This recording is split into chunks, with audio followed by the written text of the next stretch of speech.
Okay, so hi everyone, this is WhiteHawke, and with me is... The Bob, hello. Yeah, so hi Bob and bye Bob, because unfortunately I screwed up your commentary and wasn't able to salvage any of it to actually merge it back with me.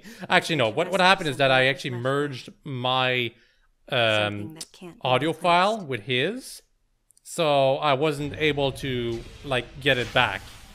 And because of that, I actually had to redo the commentary reaction for this video, this final video of Other M, in order to make it presentable, so to speak.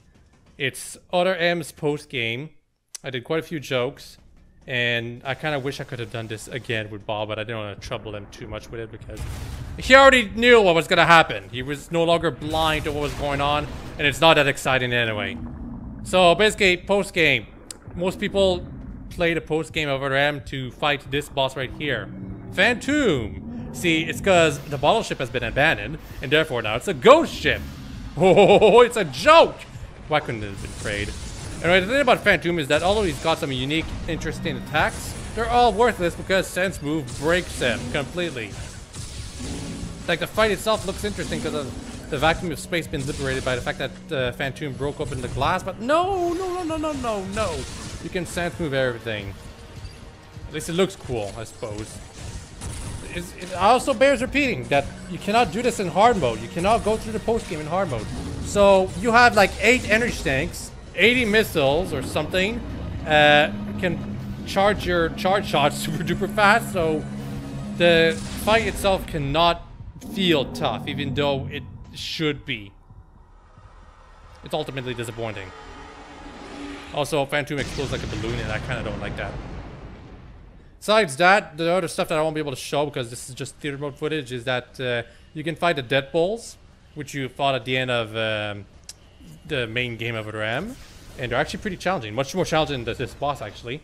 And you can also find that Nightmare and Ridley's corpses are gone because they've been carried away to the research station of Fusion, the BSL ship, I think, or something. I have no idea.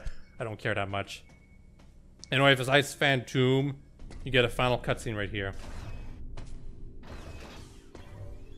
where Samus goes back into Adam's office. Actually, she's never been there. She just enters it for the first time to recover Adam's helmet. It's not even a unique helmet. It's a helmet that's very generic in design. But because Adam was wearing this helmet, she risked her life going back into the ball ship just to recover it. God damn it, Sakamoto. Oh, also she's naked, but that's expected of Team Ninja. Any excuse they can use to put a woman in a sexy outfit, they will use. Although honestly, there's not really any excuse here. They just decided that she should be in her Zero suit for this scene. You have to remain hidden. No! Samus! Don't worry. The Galactic Federation CO who's here now will help you.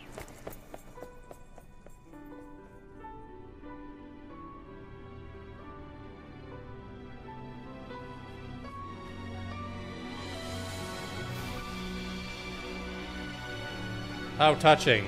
Let's ruin the moment. Self-destruction. So basically, all Metroid games need this type of sequence where you absolutely have to escape from something. Usually it's a planet, sometimes it's a spaceship. All I know is that Hunters has way too many of these sequences. And it's not even like anything was exploding.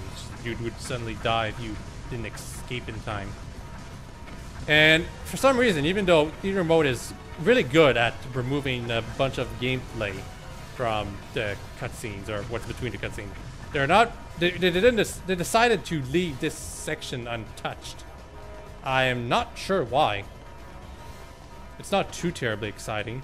There are some enemies along the way, but none of them are like directly blocking your way. Like, some of them will be in front of you, but you have your emergency pistol from Zero Mission, and it stuns them for like 10 seconds with an uncharged shot, which is so not how it works.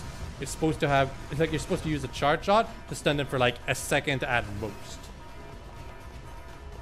But whatever. I guess some people enjoy this different style of gameplay. Incidentally, at one point while doing like when I was playing this game years ago, I ran into some debris and it killed me instantly. It's not supposed to, but that's what it did. I have no idea how that happened.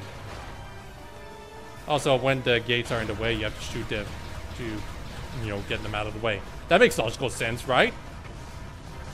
Also, I forgot to mention, while all of this is happening, the doors shut behind you, and for some reason, that happens. Like, we always thought it was Adam closing the doors behind us and locking them so that you wouldn't get distracted, but no, it's apparently the ship itself that's alive and does that.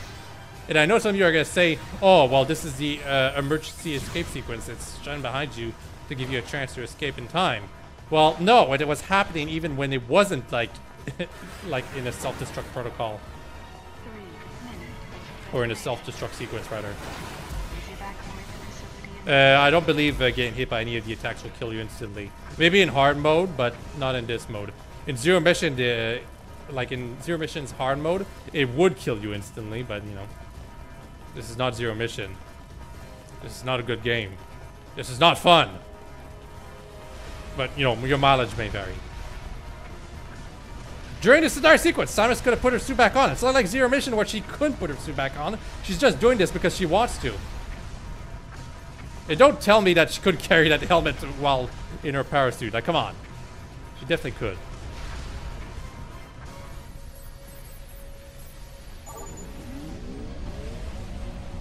Sorry for keeping you waiting, Adam. Let's go home. Okay, Samus, Adam is dead. Don't talk to dead people. It makes you look creepy. You know, almost as creepy as Sakamoto was writing this game, thinking this was good. Ugh, what the hell? Also, the bottle ship is exploding in the background. So, even if Samus hadn't been there, the ship would have exploded anyway. The only difference would have been the Federation would have maybe gotten away with some unfreezable Metroids. But they do the same thing in Fusion, so whatever. This whole game was a waste of time. Gosh. And that's it. That's how short this video was. I kind of wish I could keep more of Bob's commentary. I do have a little bit more of it, but without me like having my own commentary, it just looks weird. Me trying to pretend I'm still talking to him, you know. So sorry about that, Bob. That was my screw up. I wish I wasn't forced to redo this by myself, but I just want to get this over with. All right. I didn't want to tell you, oh man, I screwed up our commentary. Guess we're gonna have to watch this crappy cutscene again. No. Let's move on. Let's all move on. And if you haven't had enough of Other M for some reason, or want to see some post main game footage, look up the playthrough in the description. It goes through the entirety normal mode, and it's much better than I could have ever made it. Okay? Yeah. Cool. Bye-bye. Goodbye.